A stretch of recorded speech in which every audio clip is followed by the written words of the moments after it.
በኢትዮጵያ በርካታ ባንኮች ባሉበት በዚህ ወቅት ስኬት ባንክ ከተለመዱ ሌሎች ባንኮች በምን ይለያል የሚለውን ነጥብ ዛሬ እናያለን። እናም ደግሞ ያለ ቤት ያለ ኮላተራል ስኬት ባንክ ለስራ ፈጣሪዎች ብድር በመስጠት አስደናቂ ቴክኖሎጂን አምጥቷል። ያንን ቴክኖሎጂም እንዳስሳለን ምን እንደሚመስል አነስተኛ ነጋዴዎች ከዜሮ ተነስተው ስኬታማ እንዲሆኑ ያደረገው ባንኩ ሚስጥር ምንድን ነው የሚለውንም ደግሞ ዛሬ ጨምረን እናያለን።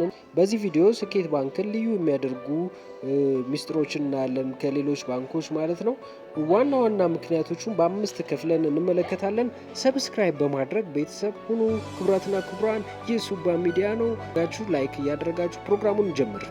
አብዛኛው ባንክ ከተመሰረቱበት ጊዜ ጀምሮ ትኩረታቸው ትልልቅ ነጋዴዎችን ኩባንያዎች ላይ ነው።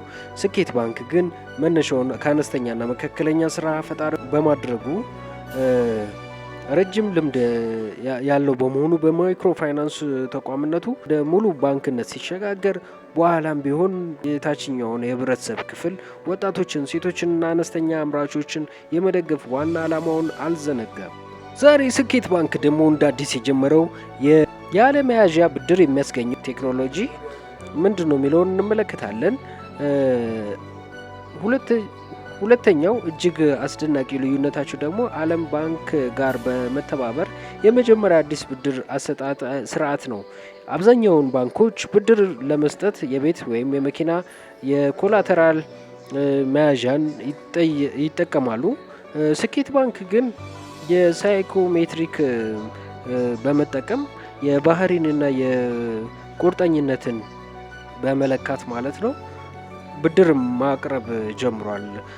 ስኬት ባንክ የባህሪ ቁርጠኝነት ፈተናን በመጠቀም የሰው ልጅ ታማኝነትና የባህሪ ስነ ልቦናን በመገምገም ያለ መያዣ ብድር ያመቻቻል። ይህም መያዣ የሌላቸው አዲስ የስራ ፈጣሪዎችን ትልቅ በር ከፍቶላቸዋል ማለት ነው።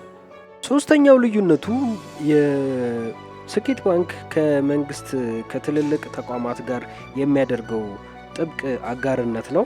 ከቴሌ ብር ጋር በመተባበር የሚሰጠው የዲጂታል ብድር ስራና ክህሎት ሚኒስቴር እንዲሁም በልማት ባንክ ጋር በመሆን የግብርና ኢንዱስትሪ የተሰማሩ ወጣቶችና ሴቶች ዝቅተኛ ወለድ ያለው ብድር ያመቻቻል። በተጨማሪም በዘመናዊ ደረጃ ትልቅ ዘመናዊ የሆነ ዳታ ሴንተር በመገንባት ሞባይል ባንኪንግ ዝርጋት አገልግሎቱ ተደራሽ እንዲሆን እያስፋፋ ይገኛል።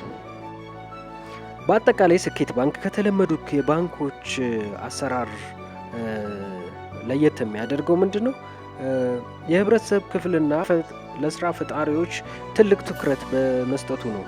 የስኬቱ መሰረት በመሆን እየሰራ ይገኛል ማለት ነው። እርሶስ የስኬት ባንክን አገልግሎቶች ተጠቅመው ያውቃሉ? ሀሳቦትን ኮሜንት ላይ እስኪ ያስቀምጡልን።